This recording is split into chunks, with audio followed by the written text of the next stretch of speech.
ओम शांति। आज हम देखेंगे कि हम कैसे अशरीरी बनेंगे और जो हमने इस चेतना को शरीर में फैलाया हुआ है तो इस चेतना को हमें कैसे समेटना है, क्योंकि आत्मा तो यहीं रहती है और यहाँ रहते हुए भी वो भ्रकुटी के स्पर्श से तो मुक्त है ही, लेकिन मुझे यहाँ होते हुए भी पूरे बॉडी में होने का क्यों एहसास हो रहा है? क्योंकि आत्मा ने अपनी चेतना को इस शरीर में फैलाया हुआ है। अब मुझे अपनी चेतना को समेटना है। तो पहले तो एक अव्यक्त बाप दादा के अनुभव से शुरुआत करते हैं। एक बार डबल विदेशी भाई ने बाबा से पूछा कि बाबा, मधुबन निवासी हर बाबा मिलन में आपकी दृष्टि के सामने बैठे रहते हैं, तो उनके तो विकर्म विनाश जल्दी हो जाएंगे, हमारा क्या होगा? हम तो विदेश में हैं, साल में एक बार आते हैं, तो हमारे विकर्म विनाश तो कम होंगे, तो हम पीछे रह जाएंगे। तो बाबा ने बहुत अच्छा जवाब दिया था। बाबा ने कहा कि बच्चे, मेरी दृष्टि के सामने कोई 24 घंटे भी यदि देह भान में बैठा है तो उसके एक भी विकर्म विनाश नहीं होंगे, और तुम कहीं भी दुनिया के किसी भी कोने में आत्मिक स्थिति में मिलन मना रहे हो तो तुम्हारे वहाँ विकर्म विनाश हो जाएंगे। अब यहाँ पर इस अनुभव से हमें ये शिक्षा मिलती है कि जैसे हम डायमंड हॉल में कभी कभी होता है कि आगे बढ़ जाएं, बाबा से जितना क्लोज चले जाएं, आप बाबा से पास में जाके भी फल ले लो, लेकिन देह भान में हो तो प्राप्ति नहीं है। आत्मिक स्थिति को पकड़ना बहुत ज़रूरी है, देह भान से मुक्त होना बहुत ज़रूरी है। अब कैसे होंगे हम जब योग लगाते हैं तो हमसे ज़्यादातर गलती ये होती है कि हम योग में बैठते ही बाबा के पास पहुंचना चाहते हैं, मतलब बैठे कि बस बाबा के पास। हम पूरी तरह देह भान से मुक्त हुए नहीं हैं, हम आत्मा बने नहीं हैं, और हम बाबा के पास चले भी जाते हैं तो उस देह भान वाली याद में विकर्म विनाश नहीं होंगे, विकर्म भी नहीं होंगे। जब तक हम देह भान में भी बाबा को याद कर रहे हैं तो हम विकर्मों से तो बचे हुए हैं, लेकिन हमारे विकर्म विनाश भी नहीं होंगे। और जब तक विकर्म विनाश नहीं होंगे तब तक संस्कारों में परिवर्तन नहीं आने वाला है, और फिर वो जो जीवन में उमंग उत्साह है वो भी नहीं रहेगा, खुशी नहीं रहेगी। इसलिए योग में बैठने में हमें जोर लगता है। तो अब हम देखेंगे कि देह भान को कैसे समेटें, मतलब कैसे उससे अलग हों। तो क्या होता है, जब हम ज्ञान में नहीं थे, जैसे मैं ज्ञान में नहीं था तो मैं पहले शेखर राय था। जब मैं ज्ञान में आया तो मेरा नाम चेंज हो गया, मैं हो गया भाई BK शेखर, लेकिन ये BK शेखर भी देह भान है। अब यदि मैं BK शेखर बन के पुरुषार्थ कर रहा हूँ, BK शेखर बन के मैं योग लगा रहा हूँ, तो अभी भी मैं देह के भान में हूँ, क्योंकि BK शेखर को योग नहीं लगाना है, आत्मा को योग लगाना है। और यदि मैं योग में ऐसा महसूस कर रहा हूँ कि मैं देख रहा हूँ कि आत्मा निकल कर यहाँ से परमधाम जा रही है, तो मैं ऊपर जाता हुआ एक पॉइंट ऑफ लाइट को देख रहा हूँ, इसका मतलब मैं अभी भी नीचे हूँ, क्योंकि मैं ऊपर तभी देख पाऊंगा जब मैं नीचे रहूँगा। तो फिर ऊपर जा कौन रहा है? मैं नीचे हूँ। तो मैं तो अभी भी BK शेखर ही बना हुआ हूँ, एक बस पॉइंट ऑफ लाइट को जाता हुआ देख रहा हूँ, जो कि वो मैं नहीं हूँ, क्योंकि मैं तो यहाँ बैठा हुआ हूँ। तो फाइनल स्थिति जो हमारी होनी चाहिए कि आत्मा BK शेखर को देखेगी। आत्मा शरीर से निकल गई, वो BK शेखर कहीं दूर छूट गया, अब आत्मा अपने वास्तविक स्वरूप में परमधाम जा रही है। तो पहले मुझे आत्मा बनना पड़ेगा, तब तो फिर मैं यहाँ से वहाँ जाऊँगी। तो अब हम आत्मा बनेंगे कैसे? तो क्या है कि शरीर में रहते रहते जन्म मरण के चक्र में आते आते आत्मा और शरीर का जो संबंध है वो ऐसा हो गया है कि चुंबक और लोहे जैसा एकदम चिपक गए हैं। फिजिकली नहीं, लेकिन भान, देह गलत नहीं है, देह का भान गलत है। देह माया नहीं है, देह का भान माया है। तो देह भान जो अंदर में बैठा हुआ है, कॉन्शियसनेस, ये एहसास कि मैं ये शरीर हूँ, ये है वो हमारा शरीर के साथ चिपकना। तो जैसे लोहा और चुंबक है, अब यदि मैं लोहे को प्लास्टिक का बना दूँ या किसी और धातु का बना दूँ तो वो चुंबक उसको ऑटोमेटिक छोड़ देगी। अब मुझे क्या करना है, जो अंदर में ये भ्रम बैठा हुआ है, तो मुझे एक भ्रम क्रिएट करना है। जैसे बाबा का एक स्लोगन आता है, मुरली में बहुत बार आई है ये बात कि देखना ही है तो लाइट के शरीर को देखो, क्योंकि लाइट के शरीर में भी देहभान नहीं होता है। तो अब हम क्या करेंगे, अपनी इस शरीर को लाइट का बनाएंगे। अंदर में ये महसूस करेंगे कि अभी जो लोहा था, जो चुंबक के साथ चिपका हुआ था, उस लोहे को मैं लाइट का बना दूंगा, तो ऑटोमेटिक वो चुंबक उस लोहे से दूर हो जाएगी। मतलब उस पहले जो लोहा था अब वो लाइट का हो गया तो उससे दूर हो जाएगी। तो मुझे महसूस करना है कि जैसे ये बॉडी है, ये अंगुलियां हैं, ये लाइट की होती जा रही हैं। अब जैसे जैसे मैं इनको लाइट का बनाऊंगा तो अब इसकी मुझे महसूसता होनी चाहिए।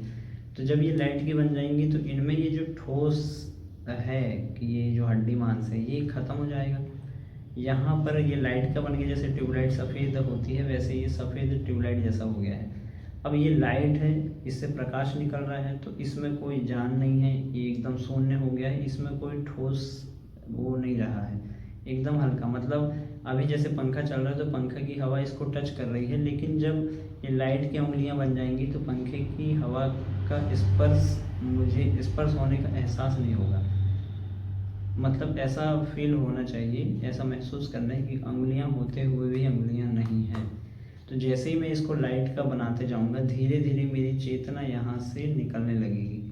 ऐसे मुझे पूरे हाथ को धीरे धीरे ऊपर तक लाइट का बनाना है। और अभी शुरुआत में हमें आधा घंटा देना है इसको, पूरी बॉडी को लाइट का बनाने में। धीरे धीरे जैसे इस अभ्यास को आप बढ़ाते जाओगे तो आपकी जो ये टाइम लिमिट है ये कम होने लगेगी। मतलब 1 महीने में आप यदि अच्छे से करते हैं डेडिकेशन के साथ तो एक पहले शायद आपको आधा घंटा लगेगा, फिर 25 मिनट, 20 मिनट, और प्रैक्टिस करते करते आप 5 मिनट में भी आ जाएंगे।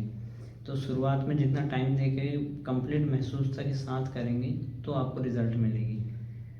और फिर जब आप जैसे मान लीजिए 1 घंटा योग कर रहे हैं, आपने आधा घंटा देह भान को हटाने में और चेतना को समेटने में दिया, तो फिर वो जो आधा घंटा की आपकी याद रहेगी ना, वो याद ऐसी रहेगी कि आपको महसूस होगा कि आपको वो ठिकाना मिल गया जिसको आप ढूंढ रहे थे, और आपको भरपूरता की फीलिंग आएगी। इतनी ज़्यादा वो भरपूरता वाली फीलिंग होती है कि अब ऐसा लगता है कि उठने का मन नहीं करेगा। मतलब आत्मा जैसे कि तृप्त हो गई, एकदम हल्कापन, बोलने की इच्छा नहीं होगी, और आपको प्रैक्टिकल लाइफ में आपके संस्कारों में वो परिवर्तन दिखाई देगा। तो अभी जैसे हमने हाथ को लाइट का बनाया है, ऐसे फिर हमें यहाँ तक, जैसे हमने कंधे तक का हिस्सा लाइट का बना लिया, तो अब मुझे एहसास होगा कि अब हाथ है नहीं मेरे, शून्य हो गए। फिर धीरे धीरे ऐसे पैरों से स्टार्ट करना है, पैरों की अंगुलियाँ लाइट की हो गई हों, धीरे धीरे पूरा ऊपर आना है। अच्छा, जिस बॉडी के जिस हिस्से में मुझे दर्द हो रहा है या खिंचाव महसूस हो रहा है, तो वहाँ मुझे लाइट की इंटेंसिटी को बढ़ाना है। जितना मैं लाइट की इंटेंसिटी को बढ़ाऊंगी, प्रकाश को उस जगह से निकालूंगी, मेरा देहभान उतना स्पीड से कम होगा। मतलब देहभान को कम करना है तो आपको लाइट को बढ़ाना है। अब सबसे ज़्यादा देह का भान होता है फेस में और चेस्ट में, क्योंकि आईने में हम दिन भर यही देखते हैं, तो यहाँ पे बहुत स्ट्रॉन्ग वो देहभान की फीलिंग होती है। तो जब मैं ऊपर आऊँगा तो मुझे यहाँ से और इधर से प्रकाश को जितना आप ज़्यादा निकालेंगे, जितनी प्रकाश की इंटेंसिटी बढ़ाएंगे, आपका देहभान उतना फास्ट कम होता जाएगा, मन निकलता जाएगा, और आत्मा अपनी चेतना को जैसे कि धीरे धीरे समेट लेगी, और पूरा फाइनली समेट कर मुझे यहाँ आ जाना है अंदर में, अपने ओरिजिनल स्वरूप में। लेकिन यहाँ होते हुए भी मुझे यहाँ की कोई खिंचाव नहीं होना चाहिए, कंधों में वो महसूस नहीं होनी चाहिए कि मैं यहाँ हूँ। लेकिन अभी तक मुझे यदि ये फीलिंग हो रही है कि मैं इस शरीर में हूँ, यहाँ फैली हुई हूँ, तो फिर मुझे अपनी इंटेंसिटी को बढ़ाना है, और लास्ट में यहाँ आत्मा, यहाँ अपने आप को महसूस करना है, वो लाइट पूरी चेतना को समेट कर मैं यहाँ हूँ बस। अब मेरे संपूर्ण अस्तित्व की जो पहचान है वो ये है, शेखर कोई और था, है, मैं कोई और हूँ। ना मेरा जन्म है, ना मेरी मृत्यु है, ना मेरा कोई पास्ट है, ना मेरा कोई फ्यूचर है। आत्मा अपने वर्तमान में है। वो जो एक जेंडर कॉन्शियसनेस से मुक्त होना है, एक कि मेरा जन्म हुआ है, मैं यहाँ रहता हूँ, ये सारी कॉन्शियसनेस से हटना है। वो जो पहचान में जितनी चीज़ें हैं उन सभी को महसूस करना है, धीरे धीरे ये सब हटेंगी, उनसे अपने आप को वेरीफाई करना है सामने लाकर। अब फिर जब मैं ये आत्मा और यहाँ आत्मा को लाइट फैलाता हुआ देखें, इमेजिनेशन जितना क्लियर होगा उतनी स्ट्रॉन्ग फीलिंग होगी। इमेजिनेशन का ही सारा रोल है फीलिंग को स्ट्रॉन्ग बनाने में। अब आत्मा जब इस शरीर से निकलेगी तो मुझे देखना है कि अब वो लाइट का शरीर भी नीचे छूट गया, मैं आत्मा उससे ऊपर, वो जब मैं ऊपर हूँ तो ऊपर से मुझे नीचे देखना है कि नीचे कोई चीज़ है। अब वहाँ से फिर उस लाइट के शरीर से बाहर, फिर इस कमरे से बाहर, फिर बादलों में स्वतंत्र पंछी की तरह है, कोई आधार नहीं है। जो गर्मी नहीं है, एक प्रकाश है, इतना ज़्यादा मतलब धूप है, तो वो धूप होते हुए, वो गर्मी होते हुए मैं आत्मा उससे मुक्त हूँ। वायुमंडल की वो जो महसूसता है, वातावरण का जो टेम्परेचर है या जो भी है, ठंडी गर्मी बरसात, उस फीलिंग से भी मुक्त है। इस वायुमंडल के हर प्रकार के प्रभाव से आत्मा मुक्त होकर पृथ्वी से निकलें तो एक ग्लोब की तरह कहीं दूर छूट गई और फिर मैं आत्मा परम धाम में। अब जब परम धाम में भी पहुंच गए तो अब परम धाम में करना क्या है हमें?